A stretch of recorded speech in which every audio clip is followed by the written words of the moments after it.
Di nuovo in diretta Focus TG, torniamo alla cronaca, torniamo a Padova dove la polizia ha arrestato 2 tunisini che stavano prelevando con un bancomat appena rubato. I 2 per tentare la fuga hanno aggredito gli agenti. Avvisati da un cittadino a cui era appena stato rubato il bancomat, i poliziotti delle volanti sono intervenuti la scorsa notte nel quartiere Portello a Padova per bloccare 2 nordafricani. I 2 stranieri stavano tentando di prelevare in una tabaccheria di via Morgagni. Alla vista delle volanti hanno tentato la fuga, aggredendo gli agenti con calci e pugni. I poliziotti però sono riusciti ad arrestare i 2. L'intervento dopo che un cittadino aveva denunciato il furto della carta all'interno di una lavanderia di via Belzoni. Durante la fuga uno dei 2 tunisini, poi arrestati, ha tentato di disfarsi di un panetto di hashish del peso di quasi 50 grammi. Portati in questura, i 2 venivano identificati. Si tratta di 2 cittadini tunisini, entrambi 31enni, pluripregiudicati per svariati reati contro la persona, il patrimonio e in materia di spaccio di sostanze stupefacenti. Nel 2022 uno dei 2 era stato arrestato mentre stava rubando in un'abitazione scardinando una cassaforte a muro. Per entrambi è scattato l'arresto e per uno di loro anche il divieto di dimora a Padova. A Vicenza adesso aggressione, l'ennesima aggressione all'ospedale. All'improvviso daine escandescenze. Siamo all'ospedale San Bortolo nel reparto di psichiatria. Uno straniero pretende di far visita al fratello ricoverato, ma quando il personale richiama il rispetto degli orari e dei modi per incontrare i degenti, l'uomo si scatena, colpisce gli arredi, minaccia i presenti e poi aggredisce un operatore sociosanitario. Interviene il servizio di vigilanza interno e quindi gli agenti di polizia che lo bloccano e lo scortano fuori dall'ospedale. Il Dipartimento di Salute Mentale, come tutti i reparti di questo ospedale, sono luoghi destinati alle cure e devono godere del massimo rispetto da parte di tutti i cittadini. Con fermezza quindi ribadiamo la vicinanza ai nostri operatori, ai nostri dipendenti e condanniamo ogni forma di violenza, di aggressione verso il personale sanitario. Siamo tutti compatti ed uniti nel garantire la massima attenzione a contrastare qualsiasi forma di violenza. Nel Padovano a Mestrino chiuso un bar che era diventato un covo di pregiudicati. Punto di ritrovo di pregiudicati, spacciatori e di clienti ubriachi molesti. Erano decine le segnalazioni arrivate dai residenti che hanno portato alla chiusura del bar all'angolo a Mestrino. Il questore di Padova, Marco Dorisio, ha disposto la sospensione della licenza per 30 giorni del locale di Piazza del Mercato. Il provvedimento arriva dopo il resoconto dei carabinieri che nel corso dei mesi hanno raccolto le segnalazioni dei residenti e hanno rilevato una grave criticità sotto il profilo dell'ordine e della sicurezza pubblica. Il bar, luogo di ritrovo di pregiudicati, persone ubriache che disturbavano la quiete pubblica. Lo scorso novembre 2 persone sedute ai tavolini erano state aggredite. A gennaio invece una segnalazione anonima aveva permesso di sequestrare e denunciare un cliente del bar per detenzione di droga ai fini di spaccio. Vi do anche questa notizia, lo scenario è molto simile, ma siamo nel Trevigiano a Borso del Grappa con il questore che chiude un bar per un mese. Anche questo locale si era distinto per episodi decisamente sopra le righe, 3 gravi episodi di violenza in poco meno di 3 mesi tra risse, aggressioni e minacce con un palo di ferro. Tra l'altro ve lo avevamo anche raccontato nei nostri telegiornali e questo è il quadro che ha portato il questore di Treviso Alessandra Simone a disporre la sospensione per 30 giorni della licenza di somministrazione di alimenti e bevande di un locale di Borso del Grappa ritenuto abituale ritrovo di soggetti pregiudicati e teatro di ripetuti fatti di sangue. Su questo ritorneremo chiaramente nei nostri telegiornali serali, ma adesso siamo in grado di collegarci con Belluno per una questione aperta che riguarda i parcheggi dei supermercati, parcheggi a pagamento, una questione che riguarda tanti cittadini e della quale ci parla il nostro Fabio Fioravanzi con Stefano Bozzi per la parte tecnica. Buongiorno Fabio.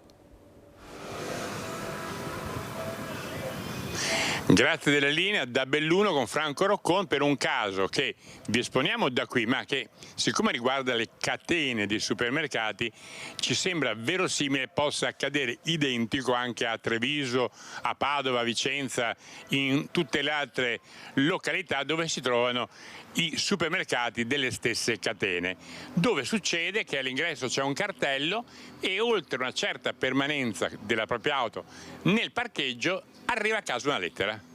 Esattamente, la si chiama sanzione, ma in realtà è un venir meno di un rapporto contrattuale tra la grande distribuzione che mette a disposizione i parcheggi su area privata ma parcheggi pubblici e dice: guardate, chi supera i 3 ore, le 2 ore, un'ora, quello che è sanzionabile attraverso una società in cui mandano questa lettera, e questa lettera ovviamente richiama l'utente, il proprietario dell'auto che è stato rilevato attraverso delle telecamere, a dire di pagare questa sanzione. Allora, quello che chiedo io e che chiediamo noi della Liga Veneta Repubblica è di fare chiarezza su questo aspetto, perché non è semplice trovare l'utente da una parte e il consumatore dall'altra.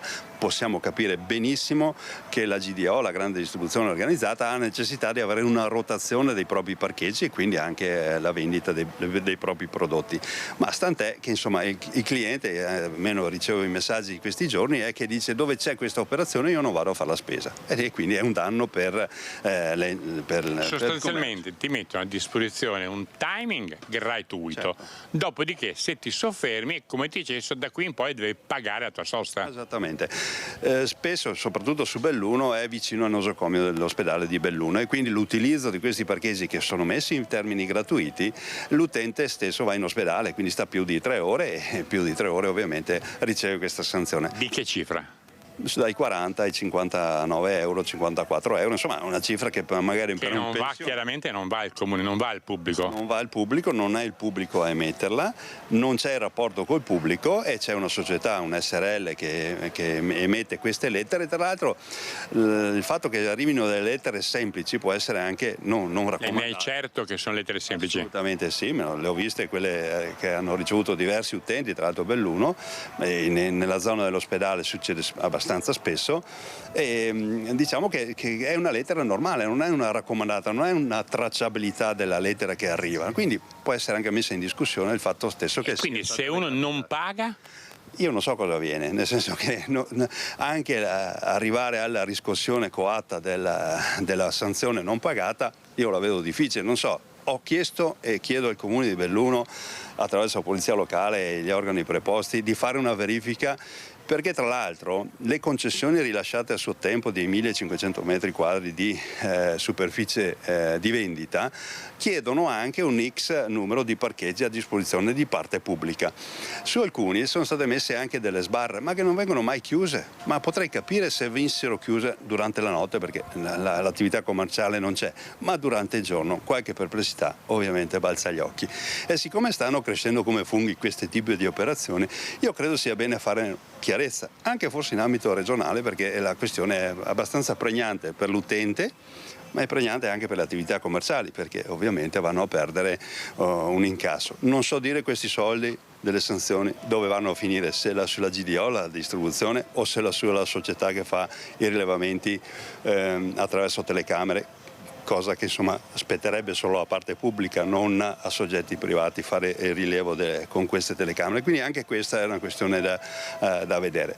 Ma io ho semplicemente messo davanti a tutti le necessità che ci sia da fare chiarezza su questi aspetti che non sono ovviamente secondari, soprattutto per l'utente che tira fuori 40 euro magari per una dimenticanza, oppure insomma ha lasciato lì l'auto tutto il giorno, è giusto che venga sanzionato in certo qual modo.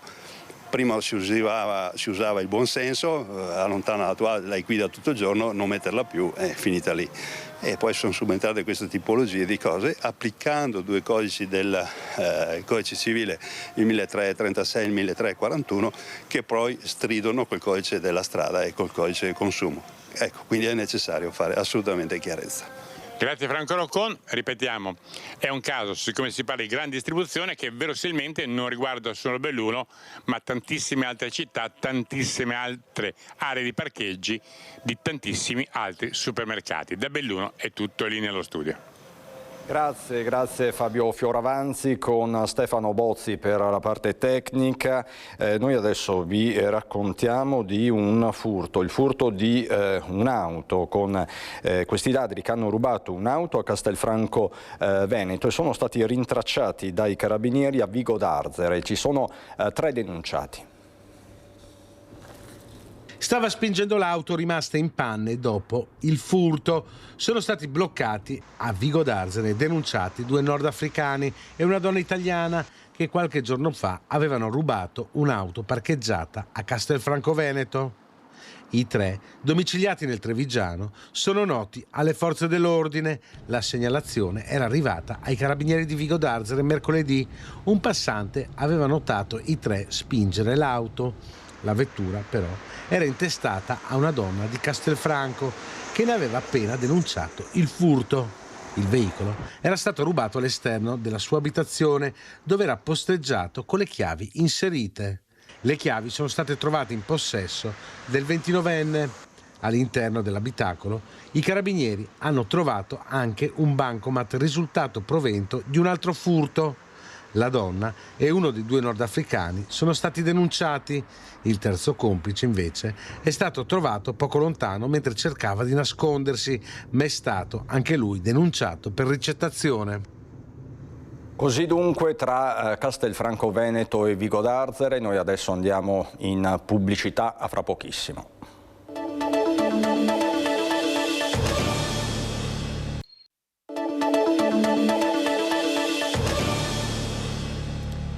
Di nuovo in diretta Focus TG, è una vicenda della quale ci siamo occupati diverse volte, la morte di Gloria De Lazzari a Manchester all'inizio dell'anno, questa donna roncadese che è stata ammazzata in un modo davvero brutale. È stata dura per la famiglia riavere la salma, tanta burocrazia, c'erano poi delle indagini in corso. Ieri l'ultimo saluto, l'addio nella chiesa di Musestre a questa donna sfortunata, mentre le indagini in Inghilterra proseguono.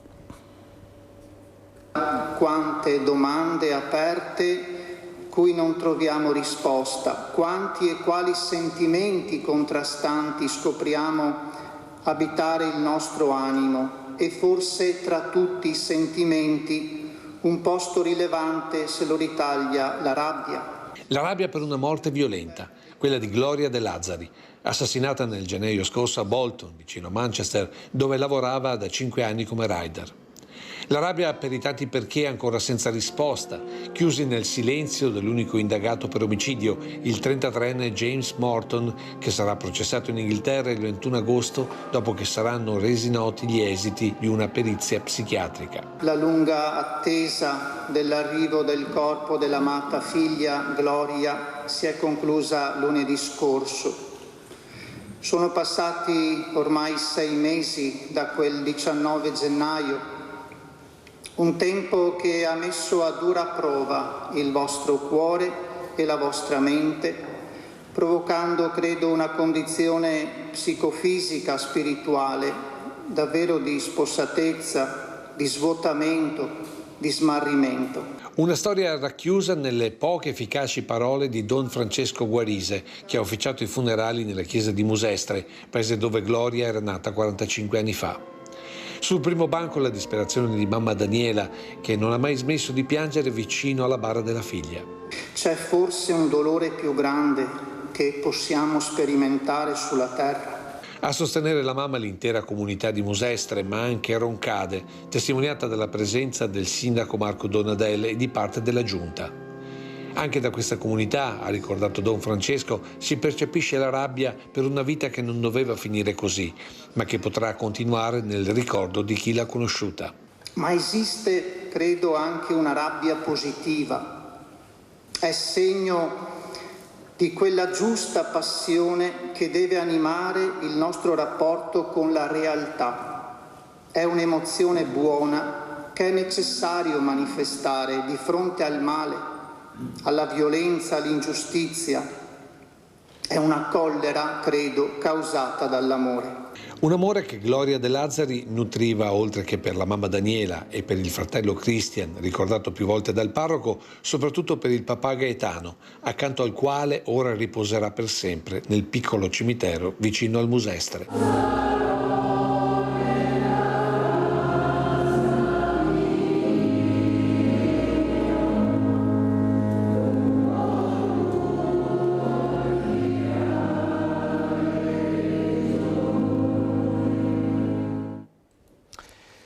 Siamo alle battute conclusive del nostro Focus TG, tra l'altro a livello nazionale tiene banco come non mai la vicenda Roggero, lo possiamo vedere dal Corriere.it con Salvini che fa visita a Roggero in carcere, ritiene di aver subito un'ingiustizia, sarei orgoglioso di poterlo candidare con la Lega. Roggero, il precedente del 2025, minacciò con la pistola il fidanzato della figlia e i genitori, il dibattito è quanto mai aperto, ci sono tantissime prese di posizione con lo stesso Roggero che dice mi sento all'ergastolo. Torneremo su questa vicenda e sulle sue ripercussioni politiche locali anche nel corso dei nostri telegiornali serali. Per il momento dal Focus TG è tutto, ringrazio dalla regia Renato Capoia e Alberto Pivetta, grazie a tutti voi per la cortese attenzione.